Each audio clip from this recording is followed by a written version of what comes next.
Il y a cela au Sénégal. Mais est-ce que cela permet au régime actuel, au gouvernement actuel, pour le vote de la loi de finances 2025, d'utiliser le 86.6? Je pense que non. Nous ne sommes pas dans une assemblée à la majorité étriquée. Nous ne sommes pas dans une assemblée d'apprentis, comme Abdou l'a dit, pour bloquer le débat budgétaire et empêcher le vote de la loi de finances. Nous sommes des députés responsables, consciencieux de notre devoir et pour la plupart du temps, des députés qui connaissent le fonctionnement de l'institution parlementaire. Maintenant, il est vrai que la loi sénégalaise dit que la loi de finances doit être adoptée au plus tard le 31 décembre de l'année en cours. Donc il faudrait que et le débat technique et le débat donc en commission et le débat plénière soient vidés avant le 31 décembre. En tout cas, nous sommes prêts, au nom du peuple sénégalais, à donner le temps nécessaire pour qu'on ait un vrai débat et que la loi de finances soit adoptée dans le temps imparti par la Constitution. Voilà ce que je voulais dire sur l'usage de 86.6. Je pense franchement que ce n'est pas nécessaire et que nous pouvons organiser et tenir un débat responsable. Maintenant, sur l'état de droit. Après ce que El Hadj Amadou Sall a dit, je voudrais juste dire deux choses. J'entends toujours les gouvernants actuels nous dire « Nous avons une majorité écrasante ». Mais une majorité écrasante, pour quoi faire? Et c'est pour revenir à l'état de droit. Très souvent, dans les réponses, ils disent deux choses. La majorité écrasante, c'est pour installer la haute cour de justice. La majorité écrasante, c'est pour abroger la loi d'amnistie. Et je voudrais répondre corrélativement à l'état de droit. Mais la haute cour de justice, mais parlons-en. Mais ces gens-là, ils font comme si c'est eux qui ont inventé la haute cour de justice et que la haute cour de justice, c'est une cour de règlement de compte. Ils ont tout faux. La haute cour de justice, depuis que le Sénégal est Sénégal, elle existe. Elle existe. C'est cette haute cour de justice qui, en 1963, avait jugé le président Mamadou Dia.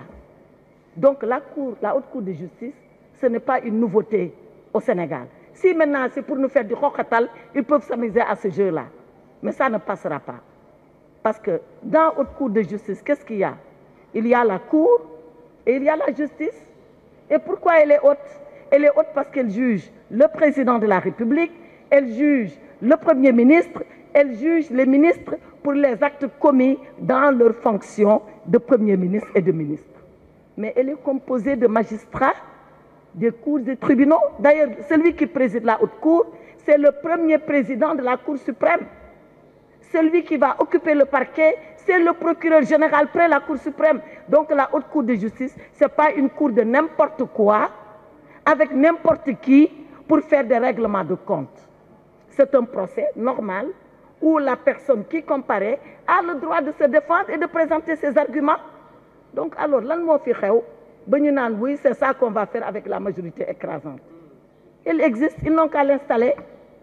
Mais nous, si on doit y aller, on se défendra. Et les juges vont nous juger. C'est vrai, elle a la particularité qu'il y a des députés qui la composent. Mais elle a la garantie qu'il y a des magistrats de l'ordre judiciaire qui ont prêté serment, qui ne sont pas partisans, qui vont examiner le dossier contradictoirement et le juger. Donc, ay waxu haute cour de justice daal su fekkee ni looloo tax ñu am majorité écrasante kon nañ delluwaat.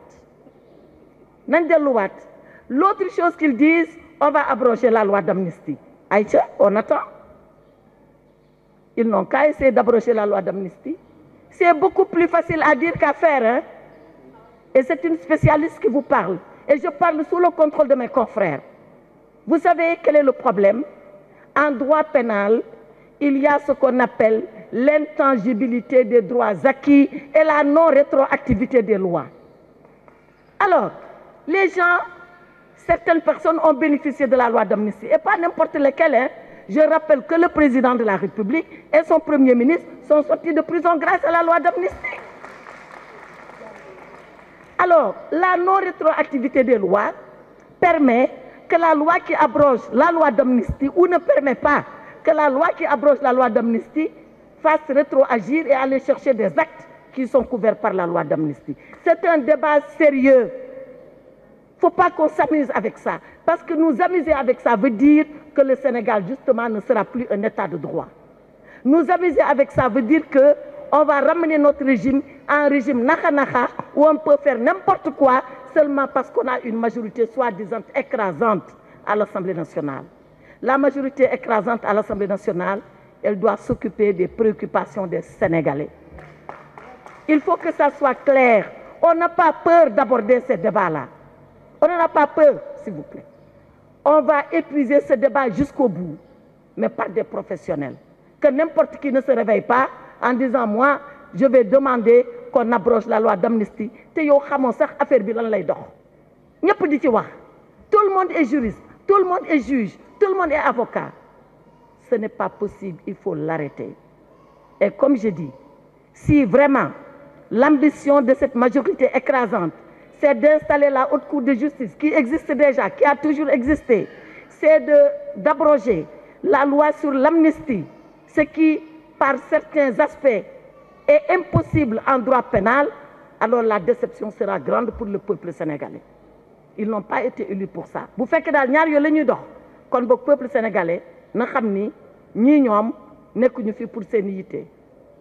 Voilà ce que je voulais dire sur l'état de droit, en rappelant encore les principes de cet état et en priant, en souhaitant très sincèrement qu'on ne s'amuse pas avec le principe de droit seulement parce qu'on a une majorité écrasante. Alors vous, quelles sont les questions que vous m'avez posées? Moi, je discuterai quand seulement une initiative sérieuse sera prise et qu'un débat sérieux sera engagé. C'est tout. Non, c'est bon, la question. Si c'est possible d'abroger ou pas, quand le débat sera sérieux, vous le verrez. On l'engagera. Voilà. Le ministre des Transports n'a qu'à s'occuper des accidents de la route. Déjà, il a suffisamment à faire plutôt que d'aller s'aventurer sur le terrain du droit. Non, mais laissez-lui le temps de répondre à votre question. Voilà. Et quelle était la question encore? Génération en voie de disparition. Ah, génération en voie de disparition. Quelqu'un a dit ça. Vous savez, moi j'ai entendu ça depuis les résultats. On a dit oui, ces gens-là, peut-être qu'ils sont morts, l'opposition ne va plus exister. Je vais répondre comme j'ai répondu sur la loi d'amnistie. Moi, je n'engage un débat que quand il est sérieux. Quand il n'est pas sérieux, pour moi, ce n'est pas un débat. Vous savez, ceux-là qui le disent, il y a longtemps, eux, qui sont morts. Mais malheureusement, ils ne le savent pas. Et vous savez, un mort qui parle et qui marche, ça s'appelle un zombie. En bon français, ça s'appelle un zombie.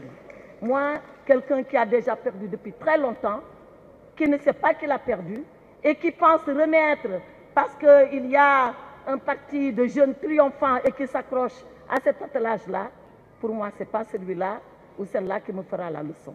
Je refuse cette leçon-là. Maintenant, quelle était la deuxième question? Est-ce que tirant les enseignements du scrutin passé, vous allez revoir votre façon de faire la politique? Mais moi, je ne connais qu'une façon de faire la politique. Et c'est ce qu'on a toujours fait ici. C'est ce qu'on m'a enseigné. La seule façon de faire la politique, c'est d'abord d'avoir ses convictions, ses fortes convictions. La seule façon de faire la politique, c'est de se dresser, de se bagarrer, d'engager le combat politique pour que ces idées puissent être consacrées. Et vous savez, en politique, la défaite n'est pas une honte.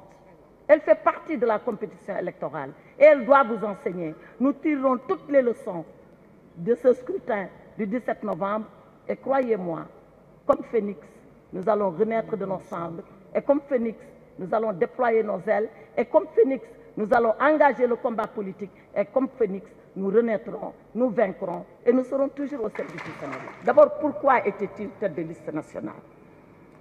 Il n'a pas été tête de liste nationale pour aller siéger à l'Assemblée nationale. Vous savez, il y a beaucoup de raisons qui font qu'un leader, un responsable politique, un chef politique accepte d'être tête de liste. Pour ce qui concerne le président Macky Sall, c'était beaucoup plus dans un souci de remobilisation, d'alignement et de redynamisation de la coalition Takku Wallu Sénégal que d'aller siéger à l'Assemblée nationale. Quand même, je crois qu'au Sénégal, S'il vous plaît, les journalistes. C'est à vous qu'on parle, donc un peu de silence. Est-ce qu'il était dans la tête d'un seul Sénégalais ici, conscient, qui peut penser que le président Macky Sall allait se mettre sur les bancs de l'Assemblée nationale après avoir été président de la République? Ce n'est pas incongru, c'est déjà arrivé. Mais au Sénégal, jamais, dans l'histoire de notre pays, cela n'est arrivé. Par contre, on a vu un ancien chef d'État, c'est le président Abdoulaye Wade, en l'occurrence, conduire une liste et ne pas siéger à l'Assemblée nationale. Parce que c'est pour des raisons de mobilisation et de fidélisation de ses partisans. Par contre, posez-vous la question contraire. Le président Macky Sall a été tête de liste. Nous avons eu 16 députés à l'Assemblée nationale. Et il y a eu des zones, et vous les connaissez, où, par fidélité au président Macky Sall, nous avons engrangé énormément de suffrages. Et si le président n'avait pas été tête de liste? Est-ce que vous vous posez cette question? S'il n'avait pas été tête de liste, quel aurait été le résultat? Donc je crois que ce que le président Sall a fait est dans une dynamique politique absolument positive pour l'ensemble de la coalition Takku Wallu Sénégal. Et il annonce sa démission après avoir remercié les Sénégalais, après avoir remercié ceux-là qui ont fait confiance à la liste Takku Wallu Sénégal sur son nom, parce que c'est lui qui a conduit cette liste. Et je pense qu'il a fait preuve de courage, parce qu'il aurait été plus simple pour un ancien président de la République de dire tout compte fait, ce n'est pas mon élection, je n'y vais pas. Donc ce que le président Sall a fait, c'est acte de courage, acte de générosité pour remobiliser toutes les troupes de la coalition et faire de telle sorte que nous puissions avoir ce résultat qui aurait pu être autrement, mais avec lequel, pour le moment, nous nous satisfaisons et nous ferons le travail qu'il faut à l'Assemblée nationale. Voilà ce que je pouvais dire.